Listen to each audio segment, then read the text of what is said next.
భారతదేశంలో ఉన్న యువతీ యువకులందరికీ హ్యాట్స్ ఆఫ్. ఈవేళ భారతదేశంలో ఉన్న ప్రజాస్వామ్య రాజ్యాంగాన్ని అనుసరించి ఏ ప్రభుత్వం అయినా కూడా ఖచ్చితంగా పనిచేయాలి.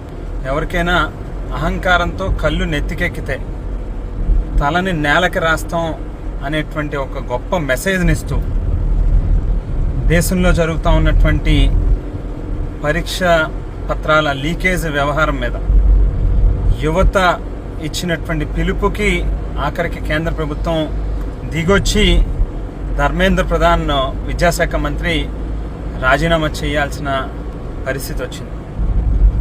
ఈవేళ ఆంధ్ర రాష్ట్రంలో డిఎస్సి పరీక్షలకి సంబంధించి కూడా ఏదైతే అవకతవకలు జరిగినాయో ఖచ్చితంగా ఆంధ్రప్రదేశ్ రాష్ట్ర విద్యాశాఖ మంత్రి నారా లోకేష్ కూడా ధర్మేంద్ర ప్రధాన్ గారిని ఈవేళ ఆదర్శంగా తీసుకుని కేంద్ర ప్రభుత్వాన్ని అనుసరిస్తూ మీరు కూడా ఆ ప్రభుత్వంలో భాగస్వాములు కాబట్టి డిఎస్సిలో జరిగినటువంటి తప్పిదాలకి బాధ్యత వహిస్తూ తక్షణమే విద్యాశాఖ మంత్రిగా మీరు కూడా రాజీనామా చేయాలి అని చెప్పి డిమాండ్ చేస్తూ ఉన్నాం.